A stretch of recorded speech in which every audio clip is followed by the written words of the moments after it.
Hey guys, so I've noticed a lot of players on Fallout 76 struggle to earn caps, so I want to show you guys a few ways I earn caps. So I'm going to split this tutorial into two parts. The first part will be caps you can earn in-game without real players. So these are the caps you can earn from events and vendors. And the second part of the video will be caps you can earn from real players. So this is when you start setting up your actual vendor in your camp and trading to other real players. So there are many ways to earn caps in-game. However, it is a little difficult to earn them in large amounts without real players because the reward is quite small. So doing quest lines, daily quests, events, expeditions, and raids pay you a little bit of caps, but not a whole lot. However, if I were to pick an activity that would pay the most, it would probably be raids because it gives you some caps, but they also give you serums and legendary mods which you can sell to real players.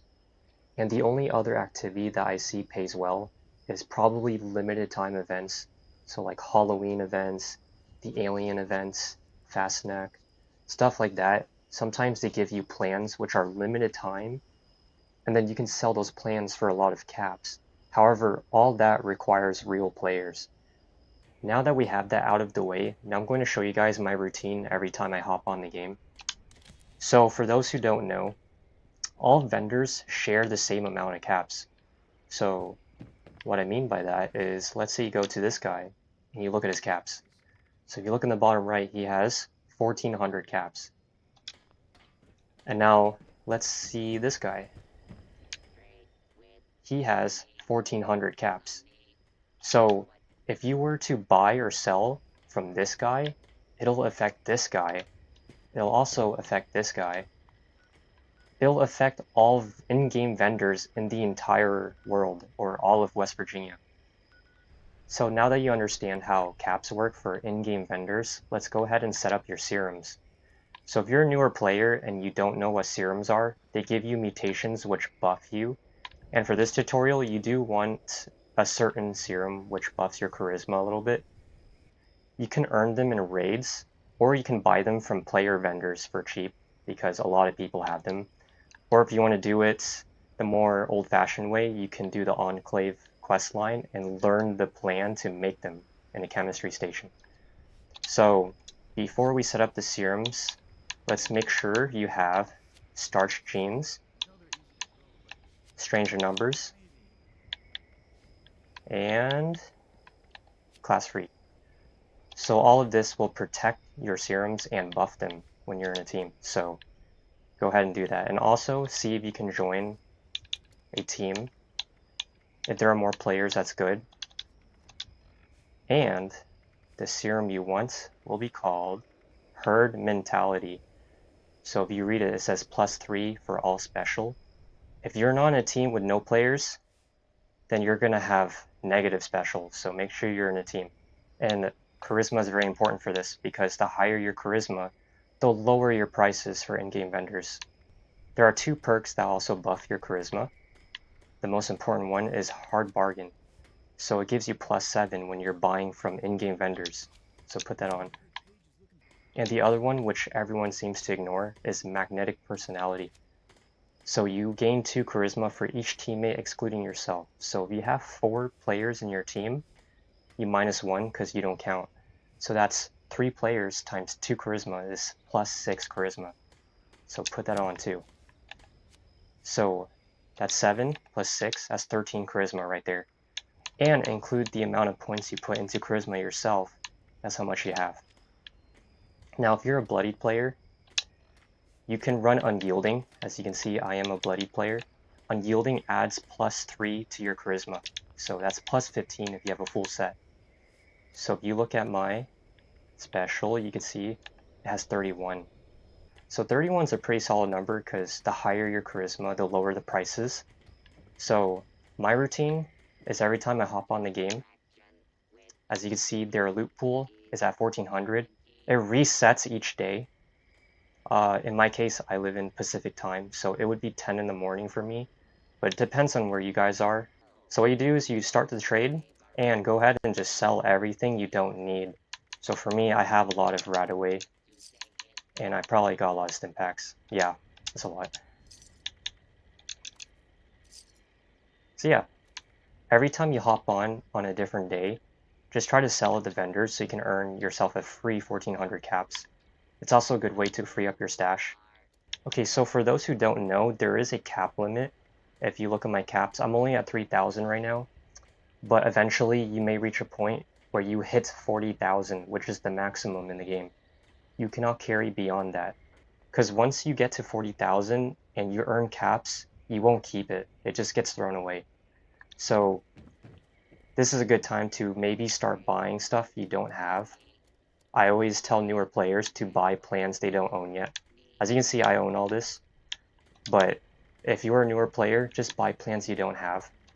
If you do want to reduce the price even further, there is a mentat called grape mentats. So that gives you +5. So unfortunately, I own every plan in the game from in-game vendors. So I'm going to buy myself some key cards so I can start encrypted later. So I'm going to head to the station and buy myself a few. Alright, so we sold out the vendor, we bought stuff we need. If you were to be a newer player and you want to buy plans in bulk that you don't own, the White Springs Mall has a bunch. So go over there and buy yourself some plans and sell back when you can. Okay, so now that you have a general understanding of how to earn caps in-game, I'm going to show you how to earn caps from real players. So honestly, in my opinion, the best way to earn caps is to set up a vendor in your camp. So as you can see, this is my camp. So players generally spawn in this part of my camp. So in that case, I should place a vendor right here. However, I put them inside because I was changing up the look of my house. But you want to put your vendors out somewhere where it's out in the open and it's not in a tight room. So the reason I say that is, for one, it's easier for people to find it, but also two, some camps are actually trap camps and they tend to put vendors in spots that are really tight. So let's say, for example, like, imagine this is a dead end and there's a vendor right here. If you try to use those vendors, they could set off a spike trap on you and take all your junk because you dropped it. So try not to put your vendors in tight areas because then people are going to start thinking you have a trap camp and they may not even use your vendor at all. So put out in the open like this or outside and start stocking it. Okay, so when you're in the build menu, go to utility and then vending machines, and chances are your vending machine is going to look like this. I have other vending machines, so I'm just going to place them down because they save space. Okay, so pay close attention to how this is set up. So if you don't have a vendor set up, it's probably going to be 0 out of 120. So your goal is to have a nice variety of stuff that people can buy. So for me personally, I like to sell plans I don't need anymore and sell them for cheap. If you sell them for too expensive, no one's going to buy it. The only exception that can be made for something expensive is if it's rare or not easy to get, like this plan. Not a lot of people can get this plan, so I sell it for a lot. But everything else is quite cheap, as you can see. So when you look at a plan, you can see the listed value in the middle, in the bottom. However, it's not completely accurate. That's just the game price. You can make it lower than that if you want to, but that is your choice. I generally like to price limited time event plans a bit higher than the value listed. And then for plans that are more common, I like to list them a bit lower than that. So it's up to you guys. Also, I do sell extra junk I don't need and ammo, as you can see.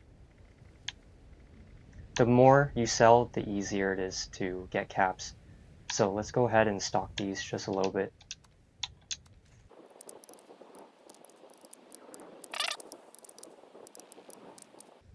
Okay, there you go.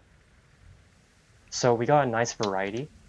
And also, one thing that a lot of new players forget to do is make their camp public. So as you can see, my camp looks visible. But if I don't have this public icon on and I were to leave it off, then in other people's screens, it's not even there. It's actually invisible. All they can see is just me standing here, but not a camp. So make sure you put this public. Also, another thing that people like to see is when you change up your icon just a little bit, If it looks like this, the default one, it looks a little boring. But if you change it up to something nice like this, or this is my favorite one, then people will see that and it'll look a little more welcoming. And also, if you were to look at the map, you don't want your camp on the edges or in the far corners because less people are going to see it. So I do recommend you put your camp somewhere in the center. If it's by White Springs Mall, that's a plus because a lot of people go there. Or you can put it somewhere in the green zone, which is here. It's basically the area where it can't get nuked because it's quite safe. Can you sell me some fusion force? 400? Yeah, that's fine. Or else we try and It trade. still exists. Still exists?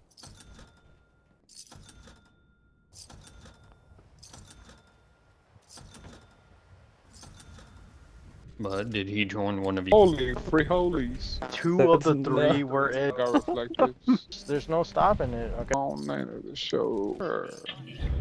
Hey guys, so it's been 3 days since I last recorded because I needed to give the vendor some time to sell stuff. So over the past few days, I've been letting my vendors sell items. So people have been buying ammo, junk, plans, all that good stuff. And also, I've been doing events and raids, which gives me a lot of caps and some plans and serums I could sell in my vendor. So that's a little extra stuff. And I took in a small trade to sell steel and ammo for caps. So right now, I am at 28,000 caps. So in just a few days, that's pretty decent considering I wasn't seeking out a whole lot of caps, just a little bit of it. So at this point, you guys have two choices. You can either spend it on stuff you need, or you can store it. And what I mean by storing it is transferring it into another character. Before we transfer, I want to quickly show you where to go with that. So when you're in the menu, all you have to do is go to character. And as you can see for me, I have 5 characters already. But if you don't have all 5 characters, there should be an option on your screen where it should say create a new character. And all you have to do is create a new character and then, create them, customize them, and then leave Vault 76. And then you can transfer caps into that character. Those are called mules because they hold stuff for you. So what we're going to do is transfer stuff from my main character into my secondary character so that my secondary can hold the caps and free up caps on my main character so I can keep earning more. So to do that, we need to have the mule, and then you need a buddy who can help transfer. I don't recommend you ask random people to help you because they could just take your caps and leave. So make sure it's a friend. So I'm going to grab someone I can trust so they can help me transfer stuff from my main character into my secondary character. Okay, so they just arrived, and our goal is to transfer 28,000. So as you can see, we have 28k. We're going to give our friend here 28,000. So to do that, you have to make sure they charge you 28,000 because you're going to pass it on to your friend. Okay, so 28,000, you buy it. Okay, so what you do is you quit. You switch to your mule. Make sure your mule has enough caps to hold that many. And then you join back. Okay, so we just switched to our mule. As you can see, it's a newer character because I am level 36 on this one. My friend here is going to buy from me. Those same caps that my friend's holding is going to be transferred back to me. So now we charge 28,000.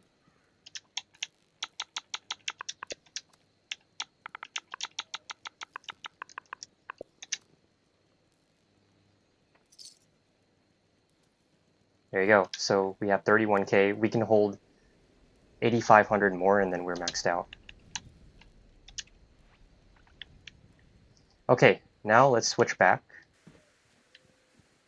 Okay, so we're back on our main character. And as you can see, I have 510 caps. So if I want to, I can go ahead and sell a bunch of stuff, earn another 39,000 or so, and then I can grab a friend and transfer it onto another mule so we can have a bunch stored. So eventually we keep pushing it. Let's say we have 4 mules, right? So if you were to max them out, 4 times 40,000 is 160,000 caps. So you can store away up to 160,000, including your main character. And let's say you max out your main character, you have 200,000 caps you could use at any given moment if you were to max out all of them. So that is up to you if you want to hold that much. I personally, once I reach 160,000, then I start really spending it on stuff I need. But otherwise, you have more buying power when you make mules. So make sure you make some. And they also help with storage. So if you don't have follow first, your alternative is to make a mule and just transfer stuff too. So it helps as well. So that's it for the tutorial. So that's how I personally earn caps and spend them and store them. But it's up to you guys on how you want to do that. Just to review everything, we basically started off by figuring out how to earn caps through vendors in-game, and also earning them through events, expeditions, raids, and so forth. And then the other way to earn caps, which is where you usually earn most of it, would be doing trades and selling items to other players through vendors or direct trading. So there are 2 ways to earn caps. I recommend both ways. They're both safe. You can't get scammed by doing it. The only time you would have to worry about that is if you're selling something super rare. However, that's very uncommon that you'd be selling something really rare. And hopefully you guys earn a lot of caps and spend them, and make sure you cycle it through the world so other people can earn caps too. So yeah, good luck.